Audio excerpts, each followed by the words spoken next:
درود کے فضائل احادیث کی کتابوں میں دیکھتے ہیں نا تو باقاعدہ الگ چیپٹر باندھا محدثین نے، یعنی عام درود پاک کے فضائل لکھے، پھر ایک آپ کو درود پاک کی فضیلت کی کتاب میں الگ چیپٹر ملے گا کہ جمعے کے دن درود پڑھنے کے فضائل، یعنی اتنی حدیثیں ہیں اسپیشلی فرائیڈے کے لیے، جمعے کے دن کے لیے۔ بڑی مشہور حدیث میرے آقا علیہ الصلوۃ والسلام فرماتے ہیں جس کا مضمون ہے کہ جو کوئی شخص جمعہ کے دن 200 بار درود پاک پڑھے اس کے 200 برس کے گناہ معاف کر دیے جاتے ہیں۔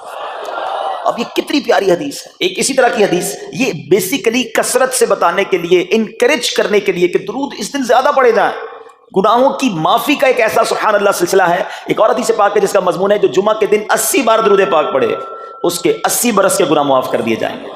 تو یہ دن تو سبحان اللہ گناہ گاروں کی بن آتی ہے، گناہ گاروں کو موقع دیا جاتا ہے کہ پورے ہفتے میں اگر کوئی کمزوری رہ بھی گئی ہے تو اب جمعہ آ گیا ہے، اب درود پڑھ لو، اب تلاوت کر لو، اب دعائیں کر لو، اب اللہ سے رجوع لے آؤ۔ یہ جمعے کا دن سبحان اللہ مفتی احمد یار خان نعیمی رحمۃ اللہ تعالی فرماتے ہیں جمعہ کے دن کوئی نیکی کی جائے اللہ کی بارگاہ میں جمعے کا شرفی اور مقام اتنا اعلیٰ ہے کہ جمعہ کی ایک نیکی 70 گنا اس کا ثواب عطا کیا جاتا ہے، ملٹی پلائی بائی 70۔ سوچئے، اب سمجھدار لوگ بیٹھے ہیں، کاروباری لوگ بھی بیٹھے ہوں گے، ہمارے یہاں نارملی سپر اسٹور پہ یا کسی جگہ پر مارکیٹس وغیرہ میں اسکیم لگتی ہیں، 25% discount, 50% discount, buy one get one free, ایک خریدو دوسرا فری۔ لوگ گرمیوں کی چیزیں سردیوں میں خرید لیتے ہیں، ارے بھائی ابھی تو گرمیاں، ابھی سے جیکٹ خریدی ہے یار، سستا مل رہا تھا، ایک فری مل رہا تھا، سردیوں میں کام تو آئے گا نا، چلو لے لو بھائی۔ سردیوں میں گرمیوں کی چیزیں خرید رہے ہوتے ہیں، کیوں؟ سستا۔ ہم دنیا کے نفع کے لیے، دنیا کے بینیفٹ کے لیے ٹریول بھی کرتے ہیں، جا کر خرچ بھی کرتے ہیں۔ مجھے اچھی طرح یاد ہے افریقہ کے غالباً ایک ملک میں تھا، تو بارڈرز ملے ہوئے ہوتے ہیں، ہم بارڈر ہم نے کراس کیا، ایک ملک کا جیسی بارڈر کراس کیا، بارڈر کراس کرتے ہی ایک بہت بڑا ویرانہ تھا لیکن بہت بڑا شاپنگ مال بنا ہوا اور گاڑیوں کی قطاریں۔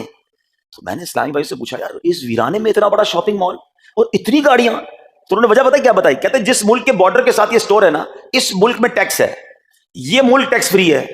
اچھا، اس ملک نے اپنے بزنس کو چلانے کے لیے اپنے ملک کے اندر مال بنے ہوں گے، ایک اسپیشل مال یہاں بنا دیا تاکہ اس ملک والے سفر کر کے آئیں اور پورے مہینے کا سامان اس اسٹور سے لے کے واپس چلے جائیں، صرف ٹیکس بچانے کے لیے ایک مہینے کا سامان۔ اچھا، گاڑیوں کی لائنیں۔ اب بتاؤ یار، ہم دنیا کمانے کے لیے، سفر کرنے کے لیے تیار ہیں، نفع کمانے کے لیے وقت دینے کے لیے تیار ہیں، ہر جمعے اسکیم اناؤنس ہے، ایک نیکی کرو 70 گنا ثواب کماؤ گے۔ بتاؤ کیا ذہن ہونا چاہیے کہ یار بس جمعے کا دن تو قرآن پڑھوں گا، درود پڑھوں گا، صدقہ کروں گا۔ سبحان اللہ، ڈھونڈ کے ہمارے صحابہ علیہم رضوان ڈھونڈ کے نیک اعمال کرتے تھے کہ یہ بھی عمل کر لوں، یہ بھی کر لوں، اور جمعے کے دن اسپیشلی۔ تو اللہ کرے ذہن میں یہ بات بیٹھ جائے کہ میں نے جمعے کو زیادہ نیکیاں کرنی ہیں۔ اچھا، اب اس میں ایک اور مشورہ دیتا ہوں۔ مثال کے طور پہ آپ نے ذہن بنایا ہے کہ یار پیر والے دن جو ہے نا میں نے کسی مریض کی عادت رشتہ دار ہے وہاں جانا ہے، یا میں نے جناب سیٹرڈے یا سنڈے کوئی صدقہ خیرات کرنا ہے، کسی کی ہیلپ کرنی ہے۔ آپ نے کوئی نیکی پلان کی ہوئی ہے ہفتہ اتوار پیر منگل میں، تو کوشش کر کے اس کو جلدی کریں اور فرائیڈے میں کر لیں۔ ایک پوائنٹ آپ نے دیکھا، میں نے یہ نہیں کہا کہ اس کو اگلے جمعے کریں، ہاں ڈیلے نہ کریں، تھوڑا جلدی کر کے اس جمعے کو کریں تاکہ 70 گنا جو ہے وہ اس میں ثواب کما لوں، برکتیں حاصل کر لوں۔ تو اللہ کرے کہ میں اور آپ نیکیوں کے حریص بن جائیں۔ نیکیوں کی جو لالچ ہے نا، لالچ میں یہ بھی کر لوں، میں یہ بھی کر لوں، میں سجدہ بھی کروں، میں تلاوت بھی کروں، میں صدقہ بھی دوں، یہ تو نصیب والوں کو ملتا ہے۔ اور صحابہ کرام میں نظر آتا تھا، پیچھے نہیں ہٹتے تھے صحابہ، ہمیں اعلان کیا جا رہا ہے کہ یہ موقع ہے، یہ نیکی ہے، اور پھر بھی کوئی نظر نہیں آتا۔ اللہ کرے کہ یہ جذبہ، کیونکہ یاد رکھو جس طرح کاروباری لوگ کہتے ہیں نا سیزن ہے نیکیاں کر لو، بالکل اسی طرح جب تک میری اور آپ کی سانسیں باقی ہیں نا، نیکیوں کا سیزن جاری ہے۔ جتنی نیکیاں کمانی ہے کما لو، یہ مائنڈ سیٹ بنا لو کہ یار پتہ نہیں کب مر جاؤں، اور نیکی اور نیکی۔ جس طرح پیسے کمانے کا ذہن ہوتا ہے نا، اللہ کرے اس سے زیادہ میرا اور آپ کا نیکیاں کمانے کا ذہن ہو جائے، یار تھوڑی اور نیکی کما لو، تھوڑی اور۔ مثال کے طور پہ آپ کہیں جا رہے ہیں، کسی نے کہا ذرا بیٹھیے 10 منٹ بعد وہ بھائی آئیں گے۔ اب ہم 10 منٹ کس طرح گزارتے ہیں؟ موبائل نکالا اور جناب دیکھنا شروع، 10 منٹ یا 15 منٹ بھی گزر جائیں پتہ نہیں چلے گا، لیکن یہ 15 منٹ میں کیا ملا آپ کو؟ شاید گناہ ہی ملے ہوں گے، کیونکہ ہمارے موبائل میں تو بہت ساری چیزیں ایسی ہیں یا تو حرام دکھا دیتی ہیں یا حرام سنا دیتی ہیں۔ لیکن اگر نیکیوں کا ذہن ہو تو بندہ سوچے یار 10 منٹ میں تو میں سورہ یاسین پڑھ سکتا ہوں، 10 قرآن کا ثواب ہے۔ موبائل میں قرآن پاک ڈاؤن لوڈ ہو، قرآن شریف نکالا اور یاسین شریف پڑھ لی، ویٹنگ ایریا کے اندر 10 قرآن کا ثواب کما لیا۔ اگر یہ مائنڈ سیٹ ہو، بندہ کہ یار اتنی دیر میں تو 100 بار درود پاک پڑھ لوں گا، اور آقا علیہ الصلوۃ والسلام فرماتے ہیں جو 100 بار درود پاک پڑھے اس کی دونوں آنکھوں کے درمیان لکھ دیا جاتا ہے کہ یہ بندہ دوزخ کی آگ اور نفاق سے بری ہے۔ 5 منٹ 10 منٹ میں اتنی نیکیاں کما سکتا ہوں، لیکن مائنڈ سیٹ ہی نہیں ہے، گھنٹوں ضائع کر دیں گے، نیکی کمانے کا ذہن نہیں بنتا۔ اگر یہی 10-15 منٹ میں مجھے پیسے ملنے ہوتے تو بتاؤ ہم کیا کرتے ہیں؟ اللہ کرے دل میں اتر جائے میری بات۔ تو بہرحال جمعہ کا دن یہ بہت کمال کا دن ہے۔ ہر جمعے کے دن آپ کو اونٹ صدقہ کرنے کا ثواب مل سکتا ہے۔ ایک اونٹ کتنے کا آتا ہے؟ 1.5-2 لاکھ روپے کا تو ہوتا ہے۔ 2 لاکھ روپے ہر جمعے کو صدقہ کرو، مہینے کے ہو گئے 8 لاکھ روپے۔ بندہ بولے غریب آدمی 8 لاکھ ہر مہینے؟ جی جناب، ہر مہینے 8 لاکھ کم و بیش آپ صدقہ کرنے کا ثواب کما سکتے ہیں۔ کیسے؟ کتنا آسان۔ نبی پاک علیہ السلام فرماتے ہیں، جس کا مضمون ہے جو جمعے کے دن سب سے پہلے آتا ہے اسے اونٹ صدقہ کرنے کا ثواب ملتا ہے، جو اس کے بعد آتا ہے اسے گائے صدقہ کرنے کا ثواب ملتا ہے۔ اللہ کی رحمت سے ہر جمعے فرشتے مسجد کے دروازے پر کھڑے ہوتے ہیں، ہم اللہ سے دعا کرتے ہیں اللہ تیری نوری مخلوق کے صدقے ہم پر رحم فرما، ہماری مغفرت فرما۔ مگر جب امام خطبے کے لیے کھڑا ہو جاتا ہے، آقا علیہ السلام فرماتے ہیں وہ رجسٹر بند کرتے ہیں اور وہ بھی آ کر امام کا خطبہ سننے کے لیے بیٹھ جاتے ہیں۔ تو جلدی آ کر، کچھ منٹ پہلے آ کر، اچھا علم دین الگ ملتا ہے، ظاہر ہے یہاں ہر جمعے بیان ہوتا ہے، وہ بیان سننے کو آپ کو الگ ملے گا، نیکی کی دعوت الگ ملے گی، اور سبحان اللہ اونٹ صدقہ کرنے کا ثواب۔ مبارک ہو انہیں جو جلدی آتے ہیں۔ تو بہرحال اب میں چاہتا ہوں کہ جب بات جمعے پر ہی ہو رہی ہے تو ایک میں نے اور آپ کو پیغام دینا تھا۔ جمعے کو خطبہ دیا جاتا ہے، سالوں سے خطبہ سن رہے ہیں۔ مجھے اچھی طرح یاد ہے جب میری عمر شاید 17-18 سال تھی تو سن کر آدھا خطبہ تو مجھے اسی وقت یاد ہو گیا تھا، اب شاید پونا یاد ہو گیا ہوگا۔ آپ میں سے بھی کئیوں کو 60-70-80% خطبہ یاد ہوگا کیونکہ ہر جمعے سنتے ہیں، مگر کس کو یہ تجسس ہوا کہ یہ ہر جمعے امام صاحب پڑھتے ہیں، اس میں پیغام کیا ہے، اس کا ترجمہ کیا ہے، اس میں ہمیں کیا جاتا ہے؟ بس سر جھکاتے ہیں، ہاتھ باندھتے سنتے رہتے ہیں، کچھ سو بھی جاتے ہوں گے۔ ارے اللہ کے بندو سوچو تو صحیح کہ ہر جمعے کو سنتا ہوں، آدھا پونا یاد بھی ہو گیا، پیغام کیا ہے؟ 2 باتیں، ایک حدیث پاک اور ایک خوبصورت پیغام ہر جمعے کو آپ سنتے ہیں، ٹھیک ہے؟ حدیث ذرا سنیے گا۔ اللہ کے حبیب علیہ الصلوۃ والسلام فرماتے ہیں البر لا یبلا والذنب لا ینسا والدیان لا یموت۔ سنے ہوئے نا یہ الفاظ؟ ایسا لگ رہا ہے کہ یار یہ الفاظ تو کانوں میں ہر جمعے ہی آتے ہیں، ٹھیک ہے؟ آگے فرمایا اعمل ما شئت کما تدین تدان، یہ ایک حدیث ہے، ٹھیک ہے؟ اس کے بعد قرآن کی ایک آیت تلاوت ہوتی ہے فمن یعمل مثقال ذرۃ خیرا یرہ ومن یعمل مثقال ذرۃ شرا یرہ۔ یہ کانوں نے کئی بار، کہوں کہ سینکڑوں بار سنے ہیں، مگر اس میں پیغام کیسا ہے؟ دل ہلا دینے والا پیغام، بڑا سمجھانے والی بات ہے اس حدیث میں۔ البر لا یبلا، میرے آقا فرماتے ہیں نیکی پرانی نہیں ہوتی، کرتے جایا کرو، یہ نیکی تمہارے اکاؤنٹ میں جمع ہو رہی ہے، میں اور آپ بھول جائیں گے، میرا رب نہیں بھولتا، اس کے خزانے بڑے ہیں۔ جہاں نیکی پرانی نہیں ہوتی نا، اگلا جملہ سنو، والذنب لا ینسا، گناہ بھلایا نہیں جاتا، میں اور آپ بھول گئے۔ افسوس یہ ہے، عجیب کہانی ہے، یہ تو ایک عجب الگ ٹاپک ہے کہ آج جس سے ملاقات کرو اس کو 15 سال 20 سال 25 سال پرانی نیکیاں یاد ہیں۔ لوگ ملتے ہیں کہتے ہیں 1990 میں حج کیا تھا، 95 میں عمرہ کیا، 2002 میں فلاں مسجد بنائی۔ آپ کی دعوت اسلامی کے قافلے میں بھی 2005 میں گیا تھا، ساری نیکیاں 15 20 سال پرانی یاد ہیں۔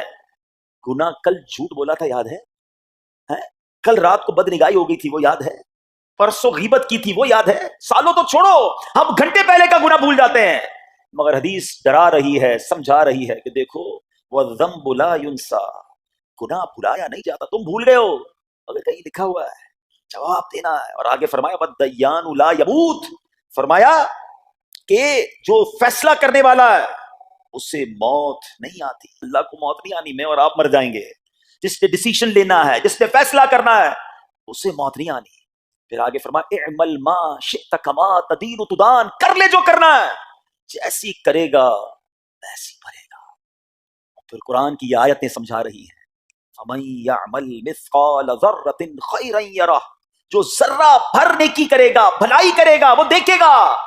ومن یعمل مثقال ذرۃ شرا یرہ، کہ جو ذرہ بھر برائی کرے گا وہ بھی دیکھے گا۔ یہ اتنا شاندار جمعے کا پیغام ہر جمعے خطبے میں دیا جاتا ہے۔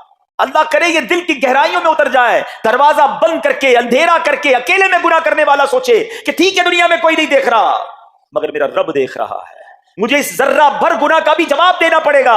لوگ کہتے ہیں چھوٹی سی بات ہے یار، چھوٹا سا گناہ ہے، ٹھیک ہے چلتا ہے، سبھی تو کرتے ہیں۔ نہیں جناب، وہ نقطہ نواز ہے، وہ معاف کرنے پہ آئے تو 100 بندوں کے قاتل کو معاف کر دے، اور وہ پکڑنے پہ آئے تو ایک نقطے پر پکڑ فرما دے۔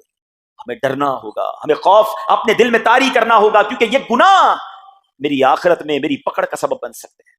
بالکل اسی طرح چھوٹی چھوٹی نیکیاں سمجھ کے چھوڑ دیتے ہیں، یار سنت غیر موقعہ ہی ہے نا، نفل ہی تو ہے نا، سنت ہی تو ہے نا، ٹھیک ہے درود پڑھنا چاہیے, نہیں پڑھا تو کوئی بات نہیں. ارے یار کون اجتماع میں جائے, کون درس میں بیٹھے, صدقہ دینا کوئی واجب تو نہیں, زکات تو پوری دیتا ہوں, چھوٹی چھوٹی نیکیاں سمجھ کر چھوڑتے ہو. ارے وہ تو کتے کو پانی پلانے والے کو سبب اس سبب سے بخش دیا کرتا ہے, راستے سے پتھر ہٹانے والے کو بخش دیا کرتا ہے. فرمایا البر لا یبلا, نیکی پرانی نہیں ہوگی, کرتے جایا کرو. اللہ کرے کہ یہ ذہن بن جائے کہ بس میں زیادہ سے زیادہ نیکی کروں, دو لوگوں کے دلوں میں خوشی داخل کروں, مسلمانوں کی خیر خواہی کروں. اس ایک ہی حدیث پر, ان آیتوں پر میں مزید بھی بہت بات کر سکتا ہوں, لیکن میں نے اشارہ دیا کہ ضرور اس پر توجہ دیں. اور ایک شاندار پیغام ہر جمعے میں ہم سنتے ہیں. کیا شاندار وہ پیغام ہے, وہ پیغام ہے الا لا ایمان لمن لا محبت له. یاد ہے سب کو, جمعے میں سنتے ہو نا, اور 3 بار کہتے ہیں امام صاحب, الا لا ایمان لمن لا محبت له, الا لا ایمان لمن لا محبت له. کبھی تو امام صاحب کو روکتے, حضور یہ ہر جمعے کو پڑھتے بتائیں تو اس میں ہے کیا؟ نہیں, ہمیں کیا ضرورت ہے, بس جمعہ ہو گیا بس ٹھیک ہے, ٹائم پورا ہو گیا, فرض پورا ہو گیا. ارے اللہ کے بندو سمجھو تو صحیح اس میں میسج کیا ہے. اللہ اکبر, سنو اس کا مطلب کیا ہے, سنو, الا لا ایمان لمن لا محبت له, سن لو اس کا ایمان نہیں جس کے دل میں نبی پاک سے محبت نہیں. ایمان ہی نہیں ہے. ارے جس دل میں نبی پاک سے محبت نہیں اس کا ایمان ہی نہیں ہے. اعلیٰ حضرت امام اہل سنت ایسے ہی نہیں لکھتے کہ اللہ کی سرتابہ قدم شان ہے یہ, انسان نہیں, انسان وہ انسان ہے یہ. قرآن تو ایمان بتاتا ہے انہیں, اور ایمان یہ کہتا ہے میری جان ہے یہ. ایمان کمپلیٹ ہی نہیں ہوتا نبی پاک علیہ الصلوۃ والسلام سے محبت کے بغیر. اور یہ بات ایسا لگتا ہے انفارچونیٹلی کہ غیر مسلم جانتے ہیں, تبھی تو وہ سازشیں کرتے ہیں. انہیں پتا ہے, آپ بتائیں دنیا کے کس ملک پہ نماز روکی جاتی ہے؟ نہیں روکی جاتی. مسجدوں کی تعمیر ہو رہی ہوتی ہے, تلاوت قرآن ہو رہی ہوتی ہے, کوئی نہیں روکتا, قرآن چھپ رہے ہیں. لیکن بار بار اگر حملہ ہوتا ہے, بار بار اگر اٹیک ہوتا ہے, تو اس لیے ہوتا ہے کہ ان مسلمانوں کے دلوں سے ان کے نبی کی محبت کو نکال دو. ان مسلمانوں کے دلوں میں اگر یہ محبت رسول رہ گئی تو یہ پھر بھی دوبارہ آ کر یکجا ہو جائیں گے, ایک ہو جائیں گے, نیک ہو جائیں گے. کسی طرح دل سے محبت رسول صلی اللہ تعالی علیہ وسلم نکالی جائے, اور اسی وجہ سے یہ ساری سازشیں کی جاتی ہیں. معاذ اللہ نبی پاک علیہ الصلوۃ والسلام کی گستاخیاں کی جاتی ہیں تاکہ چیک کیا جائے ان پر اثر بھی پڑتا ہے کہ نہیں, کوئی اوپر نیچے ہوتا بھی ہے کہ نہیں, کہ اپنی دنیا میں مگن ہے, اس کو احساس ہی نہیں ہے. میٹھے اسلامی بھائیوں, دنیا کا دستور ہے جب کسی چیز کی ڈیفیشینسی ہو جائے نا تو اس کی ایفیشینسی بڑھائی جاتی ہے. مثال کے طور پہ کسی کے جناب جسم میں وٹامن ڈی کم ہو, ہم کیا کرتے ہیں, وٹامن ڈی کی ٹیبلٹس لے کر اس کو پھر بڑھاتے ہیں. کیلشیم کی کمی ہو, ڈاکٹر کہتا ہے بھائی تھوڑی کیلشیم کی دوائی پیو, تمہارے اندر کیلشیم کی کمی ہو رہی ہے. جب کسی چیز کی کمی کی جائے اس کو بڑھانے کی کوشش کی جاتی ہے. اگر یہ دنیا کے چند لوگوں کا یہ پلان ہے کہ مسلمانوں کے دلوں سے عشق رسول نکالو, تو اب میرا اور آپ کا کام یہ ہے کہ انشاءاللہ عشق رسول کو اب اضافہ کریں گے, اب نبی پاک کی محبت میں اور اضافہ کریں گے, سرور کائنات علیہ الصلوۃ والسلام کی محبت میں زندگی گزاریں گے, خود بھی سچے عاشق رسول بنے, اپنی نسلوں کو عاشق رسول بنائیں. اللہ سلامت رکھے میرے پیر و مرشد کو. 30 سال پہلے, یہ آج کل کا شعر نہیں ہے, اب بچپن سے یہ نعت سن رہے ہیں, کم و بیش 25-30 سال پہلے میرے مرشد نے کیا پیاری التجا پیش کی, اپنی نسلوں کے لیے کیا ہمیں پیغام دیا. کہتے میری آنے والی نسلیں تیرے عشق ہی میں مچلیں, میری آنے والی نسلیں تیرے عشق ہی میں مچلیں, انہیں نیک تم بنانا مدنی مدینے والے. یہ ہے پیغام دعوت اسلامی کا کہ ہم بھی عاشق رسول بنیں, کسی صورت ہمارے دل سے عشق رسول کم نہ ہو, اور جناب ہماری نسلوں میں ہم عشق رسول اتاریں. تو مجھے اور آپ کو اس ڈیفیشینسی کو ایفیشینسی میں, اس میں اضافے کا اہتمام کرنا ہوگا. اب آئیے دیکھتے طریقے کیا ہیں, کیسے عشق رسول بڑھے گا, کیسے دلوں میں محبت رسول بڑھے گی. کیونکہ جمعے کا یہ اعلان ہر جمعے سنتے ہو, الا لا ایمان لمن لا محبت له, وہ ایمان ہی کامل نہیں ہے, وہ ایمان ہی کمپلیٹ نہیں ہے جس دل میں عشق رسول نہیں ہے. تو عشق رسول بڑھے گا کیسے جناب؟ تو دنیا کا بڑا سمپل فارمولا ہے کہ عشق بغیر اطاعت کے کمپلیٹ ہی نہیں ہوتا. دنیا میں بھی آپ جس سے محبت کریں, ہو ہی نہیں سکتا کہ آپ جس سے محبت کریں اس کی بات نہ مانیں. ایسا ہو سکتا ہے کہ میں آپ سے محبت بڑی کرتا ہوں, مانوں گا ایک بھی نہیں آپ کی؟ نہیں جناب. جس سے محبت ہوتی ہے بندہ کہتا ہے آپ کے لیے جہان حاضر, آپ حکم تو کریں, آپ کا فرمان سر آنکھوں پر. یہ دنیا کا دستور ہے. تو اگر آپ واقعی نبی پاک سے محبت کرتے ہیں یا سچے عاشق رسول بننا چاہتے ہیں, تو پھر فرمان رسول پر عمل کرنا ہوگا, نبی پاک کے طریقے پر عمل کرنا ہوگا, اطاعت رسول کرنی ہوگی, تبھی آپ سچے عاشق رسول کہلائیں گے. یہ ہو نہیں سکتا کہ ایک طرف تو میں نعرہ لگاؤں کہ غلامی رسول میں موت بھی قبول ہے, اور دوسری طرف نبی پاک کا طریقہ قبول نہ ہو, نہ سچ قبول ہو, نہ مسلمانوں کی خیر خواہی قبول ہو, معاذ اللہ, نہ سنتیں قبول ہو, نہ نماز قبول ہو. جمعے کی نماز میں مسجدیں فل ہیں, کیا عصر کی نماز میں بھی ہوں گی؟ کیا عصر فرض نہیں ہے؟ کیا مغرب فرض نہیں ہے؟ کیا عشاء فرض نہیں ہے؟ میرے آقا فرماتے ہیں جعلت قرۃ عینی فی الصلاۃ, کہ نماز میں میری آنکھوں کی ٹھنڈک ہے.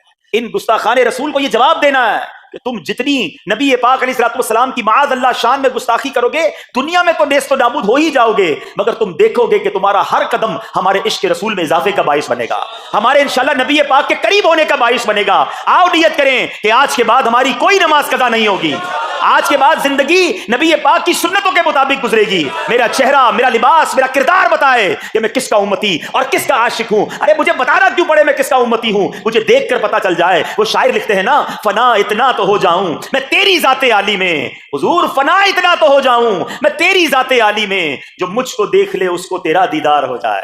اللہ پاک